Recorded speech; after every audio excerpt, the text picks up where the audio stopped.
sections that each individual may fall in. Um, at the end of the day, when you purchase a home, it is an investment because it is an asset that will appreciate over time. It doesn't really matter what you do or don't do. The value of real estate has been going up ever since we've been keeping track of it. Now, of course, the more you put into it, the better area you buy, or even if you buy in an up and coming area, over time it's going to appreciate. So it's an asset and you are investing. But some people may just purchase the home because they're tired of renting. They're not looking at it as a vehicle to earn wealth or maintain wealth or grow wealth. And that's one group of people is, hey, I have to live somewhere. I'm tired of renting. I'm tired of the rent going up. I'd rather have a little bit of control of what's going on in the house that I live in. So I want to purchase. So that's someone who's just there because, hey, I have to pay this rent or some form of payment to live in a space. So I'd rather it be my own. Then there's people that are in it for, like I said, it's an investment regardless, but some people are looking at it as an investment. Literally, I'm purchasing this as a rental, or I'm going to use this as an Airbnb, or I'm going to use this to grow my portfolio so that I can get money out of it. Or I'm going to use this to buy this house, flip it, buy another one, and continue.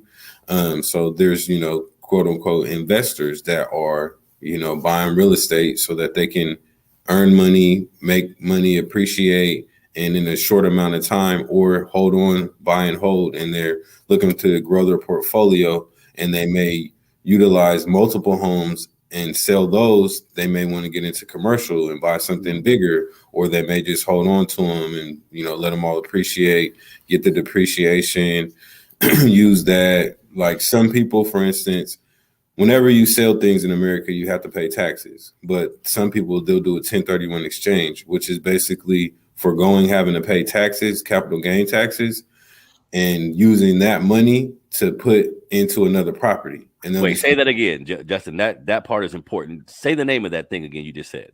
The 1031 exchange?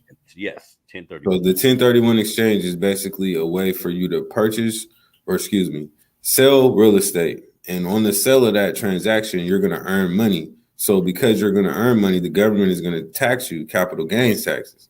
So, and to avoid having to pay those taxes, if you take that money and you reinvest it into another real estate transaction, then you won't have to pay those taxes. So that's what a savvy investor would do, so that they can continuously make money, be able to keep it, hold it within that asset, and continue to grow their money as the home appreciates, add to it, things of that nature. Got it. Makes sense. The mentality of the home buyer. Because I figured that I just like the way you put shit is easily digestible. So everybody's in it for something different. You're right. Yeah. Well, answer me this. I'm sure that there's some people who say, I'm just tired of renting. That was the initial reason, right? You get into the house, it's 3, 4, 5 years. You get to looking at your statements. You see, wait a minute, equity didn't went up.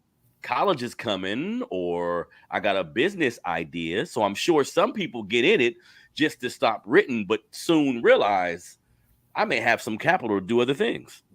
Yeah, that happens, and especially within the last couple of years. I have people like, well, I help them buy a house in 2020, and then like by 2022, they got $100,000 in equity. They're like, well, what could I do? But it all depends on the market that you're currently in, because you may have that equity, but if the market has went up, then all you're really going to be able to do is take that money to buy another house, because of course, once you sell your home, you don't have a place to live. So either you're going to become a renter, or if you are going to buy another home, you're going to be using pretty much all of that equity to purchase your next property. So it depends on when you bought it, how much equity you have. Now, if you bought your home in 2012 and, now you're ready to sell it, you have a lot of equity. Yeah. Well, most people, they probably refinance, which is something that we could talk about, but refinancing is basically restructuring your loan and using a better rate, a better interest rate, so that your payments go down, and it's a better situation for you. because monthly you have to pay less. So, it essentially is saving you money year over year. But yeah, go ahead. Yeah. So let me ask you this. So if somebody is like a regular person with a job, that they're not thinking investment per se, they just know, buying a home can accumulate wealth for a family. What are some things they should be thinking? Like when you approach the home buying process from the mentality that I want to make sure I maximize this transaction so I can have a lot of money later or be able to do something later. What should you be thinking, or how should you approach it if you want to make sure you're getting a property that's going to appreciate later or put you in a position where you can use the funds later? You know what I mean? Yeah. So